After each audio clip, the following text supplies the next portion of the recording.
తాడేపల్లిలో గౌరవ మాజీ ముఖ్యమంత్రి జగన్మోహన్ రెడ్డి ఇంటి దగ్గర కొన్ని సంఘటనలు అంటే కొద్దిగా అక్కడంతా ఏరియా అంతా కాలిపోవడము దానన్నీ కూడా దాంతోపాటు ఈరోజు గవర్నమెంట్ అది పనిగా మళ్ళీ మాజీ ముఖ్యమంత్రి ఇంటి దగ్గర మళ్ళీ సీసీ కెమెరాలు పెట్టడము అంటే వాళ్ళ ఉద్దేశం ఏంటంటే ఇక్కడికి ఎవరెవరు వీఐపీలు వస్తారా, ఎవరు లీడర్ పార్టీలో జాయిన్ అవుతున్నారా, ఎవరెవరు ఈరోజు తెలుసుకున్నదానికి ఒక క్రిమినల్ కాన్ఫిడెన్స్గా ఒక చూస్తుంటే వాతావరణం కనబడుతుంది. ఇది దాదాపు గౌరవ మాజీ ముఖ్యమంత్రి వైఎస్ఆర్సీపీ నాయకుడు పార్టీ అధ్యక్షుడు జగన్మోహన్ రెడ్డి గారు మాకు ఎక్కడో ఆయన పైన ఏదో నిఘా పెట్టారని మాకు అనుమానం రేకెత్తిస్తుంది.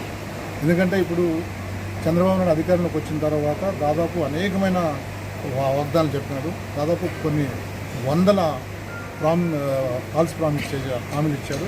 ఏ ఒక్కడు కూడా నెరవేర్చలేదు. అతను ఎప్పుడు కూడా ఏదో ఒక సబ్జెక్ట్ వచ్చినప్పుడు బర్నింగ్ విషయం ఉన్నప్పుడు దాన్ని ఏ విధంగా తప్పుదో పట్టించాలా, దాన్ని ఏ విధంగా ఎన్నిక పంపించాలా, దీంట్లోకి మధ్యలోకి ఇంకొక ఏదో లేని అంశం తేవాలని ఎప్పుడు కూడా అతను ఒక క్రిమినల్ కాన్ఫిడెన్స్తో వ్యవహరిస్తున్న తీరు మనందరూ కూడా తెలుసు. ఒక రాష్ట్రంతో పాటు దేశమంతా కూడా తెలుసు. ఎందుకంటే చాలా సందర్భాల్లో కూడా చాలామంది మంత్రులు కూడా చెప్పారు.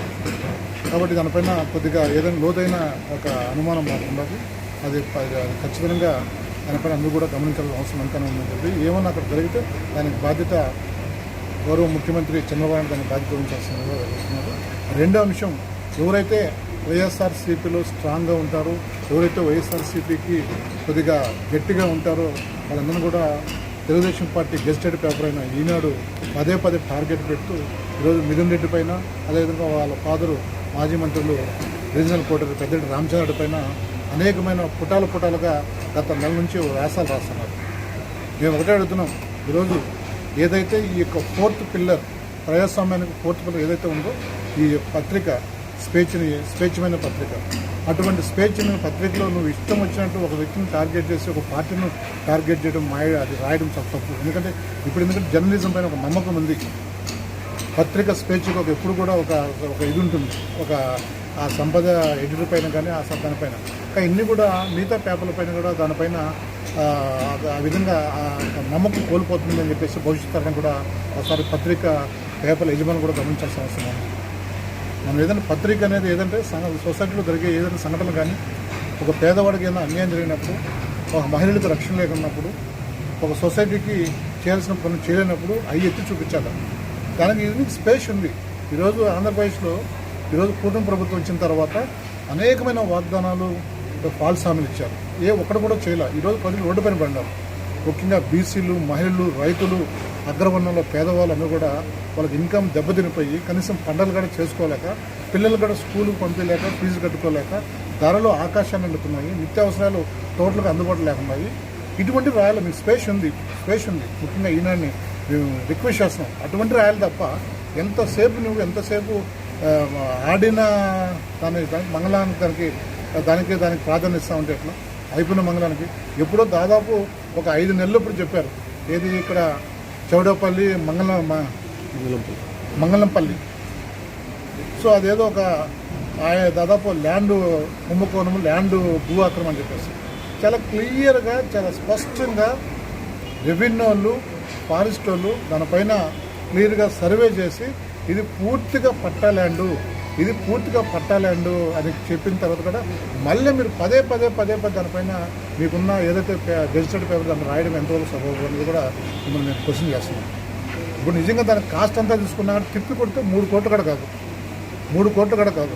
ఆ 3 కోట్లు పెట్టి మీరు ఒకటేమైనా భూ ఆక్రమణ అంటే వ్యక్తి యొక్క క్యారెక్టర్ అసెస్ చేయడము, పార్టీని డ్యామేజ్ చేయడము, వాళ్ళ యొక్క ఏదైతే ఉన్నాయో ఆ పార్లమెంట్ సభ్యులు మిథున్ రెడ్డి కానీ, ఆ ఫ్యామిలీని పెద్దరెడ్డి రామచంద్ర రెడ్డి కానీ డ్యామేజ్ చేసేదని కూడా మీరు కంకణం కట్టుకున్నారని కూడా తెలియజేస్తాను.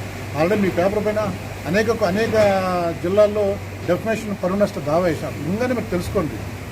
ప్రజలకు సంబంధించిన వ్యాసాలు రాయాలా, ప్రజలకు సంబంధించిన న్యూస్ రాయాలా, ప్రజలకు సంబంధించిన కొన్ని మంచిగా కొన్ని అడ్వైజ్ చేయాలా. అవి లేకుండా ఇంత స్పేస్ ఉంటే మీరు సూపర్ 6 దానిపైన గట్టి కొట్టండి. మేము మెచ్చుకుంటారు. పేపరు రాష్ట్రంలో జరుగుతున్న అనేకమైన కుంభకోణాలు కొట్టండి, దాన్ని మెచ్చుకుంటారు.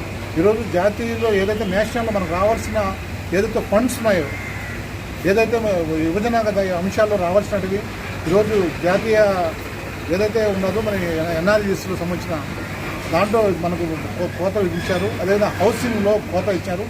గతంలో మనకు జగన్మోహన్ రెడ్డి గారి హాయంలో 31 లక్షలు ఇల్లు ఇచ్చాము.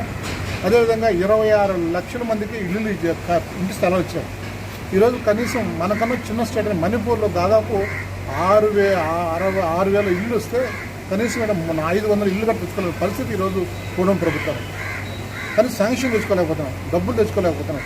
ఇంతమంది ఎంపీలు ఉన్నారు, ఒక్క కూడా పార్లమెంట్లో క్వశ్చన్ అవుతుంది. కారణం ఎక్కడ మీ కేసులు బయట తీస్తారు, ఎక్కడ మీ పైన ఈడీకి పెడతారని చెప్పేసి కూడా ఇక్కడ అందరూ కూడా దాన్ని మభ్యపెట్టి వాళ్ళతో ఎంతసేపు సాహిత్యం చూస్తారా. రాష్ట్ర ప్రజల యొక్క బాగోగులు, రాష్ట్ర ప్రజల యొక్క మనోభావాలు, రాష్ట్ర ప్రజల యొక్క విలువలు ఏ విధంగా కాపాడాలని కూడా ఈరోజు లేడీస్ రక్షణ లేకుండా పోయింది.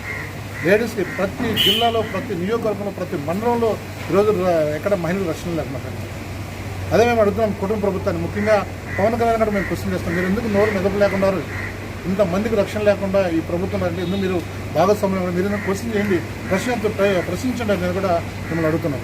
ఈరోజు చంద్రబాబు నాయుడు వాళ్ళ కొడుకు లోకేష్ విపరీతమైన అనేకమైన అబద్ధాలు, అసత్యాలు ప్రజలు మభ్యపెట్టే కార్యక్రమం ఒక్కడైనా చేశారా? మీరు అమ్మకు వందనం చేశారా? రైతు దేశానికి ఎన్నుముఖం రైతులకు ఈరోజు మీరు ఏదైతే ఉన్నదో రైతులకు సంబంధించిన రైతు భరోసా కానీ, సీడ్స్ కానీ, ఎరువులు కానీ ఇచ్చారా? మహిళలకు సంబంధించిన 15 సంవత్సరాలు దాటిన మహిళలకైనా 15,000 ఇచ్చారా? అదే 40 సంవత్సరాలు దాటిన మహిళలకు డ్వాక్రా మీకు 15,000, మీకు 15,000 వాళ్ళకి ఇచ్చారా? అదేవిధంగా ఆ పెళ్లి సంబంధించిన ఏదైతే ఉన్నదో పెళ్లి కనుకని ఇచ్చారా? నిరుద్యోగ వృత్తిని ఇచ్చారా? యువకాలంలో చాలా క్లియర్గా చెప్పాడు, నేను వచ్చిన తర్వాత 20 లక్షల మందికి ఉద్యోగాలు ఇస్తాను. మీరు ఉద్యోగులు ఇచ్చే పోను కానీ ఉన్న ఉద్యోగాలు మొత్తం చేసినారు. ఈరోజు అంతా ప్రజలందరూ రోడ్డు పైన పడినారు, యూత్ అంతా.